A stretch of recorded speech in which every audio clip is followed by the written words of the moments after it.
Subscribe कीजिए EW network और bell icon दबाना ना भूलिए। अध्यक्ष महोदय, सन्माननीय भुजबळ साहेबांनी या ठिकाणी सिलेक्टिव्ह पोर्शन वाचलाय. सिलेक्टिव्ह पोर्शन मुळामध्ये आपण जर बघितलं तर याची सगळ्यात पहिली जी केस आहे अध्यक्ष महोदय, ज्याच्यामुळे हे सगळं झालंय किंवा ज्या केसचा रेफरन्स देण्यात आलेला आहे ती आहे के कृष्णमूर्तीची केस. के कृष्णमूर्तीच्या केसमध्ये 2010 साली कोर्टाने काय म्हटलं हे समजून घेतलं पाहिजे अध्यक्ष महोदय. सर्वोच्च न्यायालयाने म्हटलं, we are not in position to examine the claims about overbreadth in the quantum of reservation provided for OBCs under the impugned state legislations, since there is no contemporaneous empirical data. The onus is on the executive to conduct a rigorous investigation into patterns of backwardness that act as barriers to political participation, which are indeed quite different from the patterns of disadvantages in the matter of access to education and employment. अध्यक्ष महोदय, म्हणजे त्यांनी काय सांगितलं? त्यांनी असं सांगितलं की एज्युकेशन आणि एम्प्लॉयमेंट मध्ये 15(4) आणि 16(4)च्या अंतर्गत जे आरक्षण दिलंय त्याच्यापेक्षा हे आरक्षण वेगळं आहे आणि हे वेगळं असल्यामुळे प्रत्येक राज्याने या संदर्भात एक कमिशन तयार करायचं आणि त्या कमिशननी पॉलिटिकल बॅकवर्डनेसचा डेटा तयार करायचा आहे. इथला एम्पिरिकल डेटा लोकसंख्येचा नाही आहे, हा पॉलिटिकल बॅकवर्डनेसचा डेटा आहे.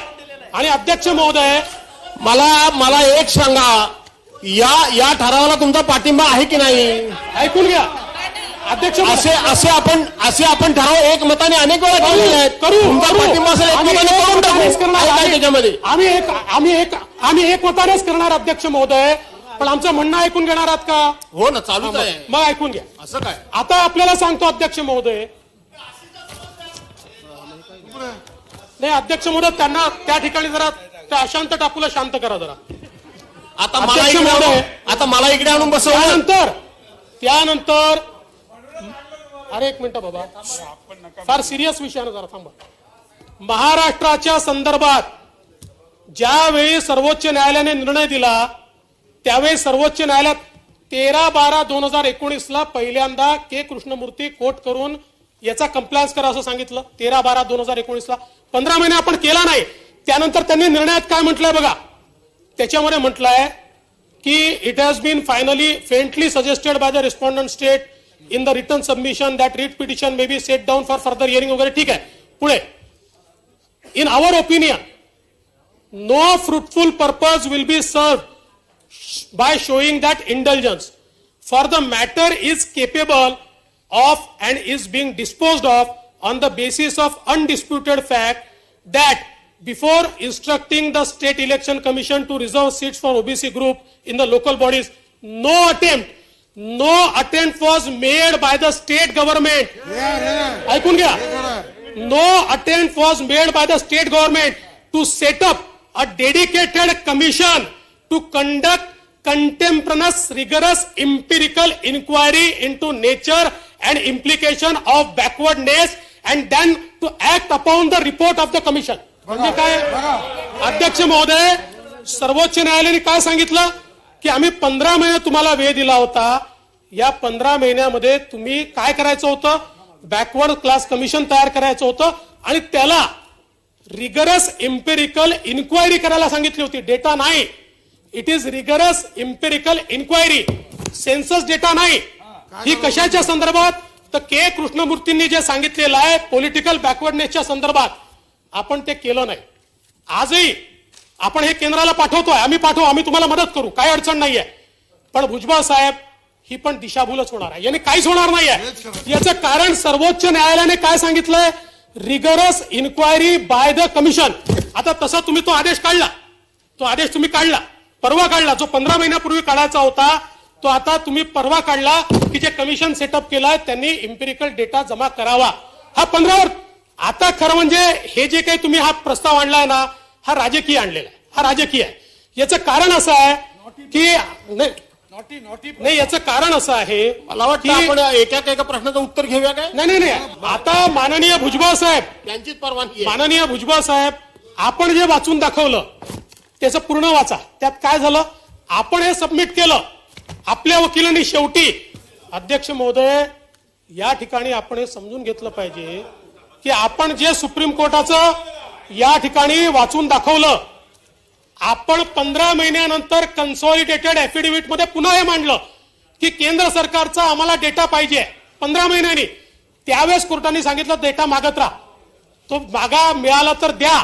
दे have not gone into the merit of the data. ते म्हणाले तुम्हाला मिळाला तर तो तुम्ही द्या, पण आता आम्ही हे ऐकणार नाही. 15 महिने तुम्ही बघा, फ्लिमझी ग्राउंड म्हटलंय, फ्लिमझी ग्राउंड त्याला, फ्लिमझी ग्राउंड म्हटलेलं आहे त्याला.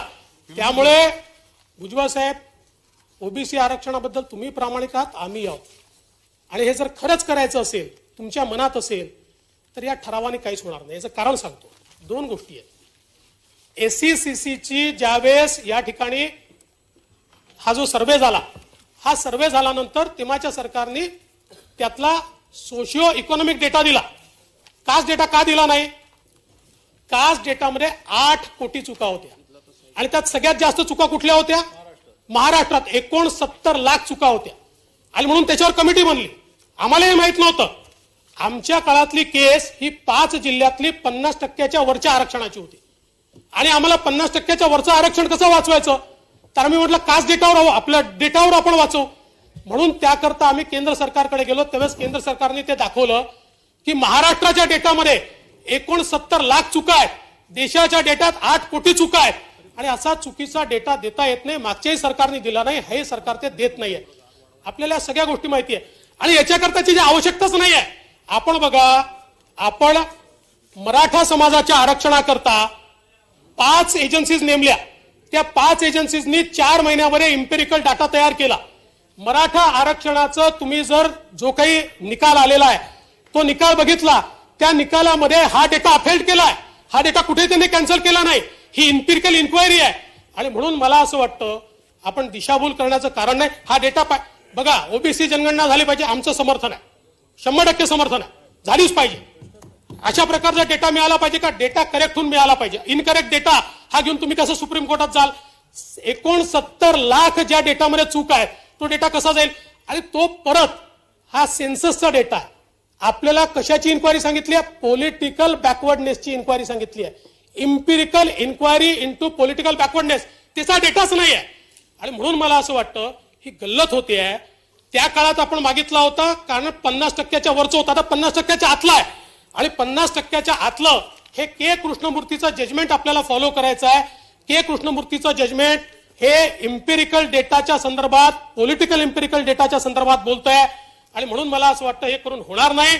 आपण प्रस्ताव मांडला, आम्ही मान्यता देऊ, प्रस्ताव जाईल, त्या ठिकाणी आपण अजून आग्रह धरू, पण या डेटाने ओबीसी आरक्षण मिळणार नाही जोपर्यंत सर्वोच्च न्यायालयाच्या निर्णयाप्रमाणे आमचं OBC backward class commission empirical inquiry करून त्याचा रिपोर्ट तयार करत नाही, तोपर्यंत अध्यक्ष महोदय हे मिळू शकत नाही. तथापि तुम्हाला मांडायचं असेल, आम्ही ओबीसी समाजाच्या सोबत आहोत, आम्ही याला पूर्ण मंत्री महोदय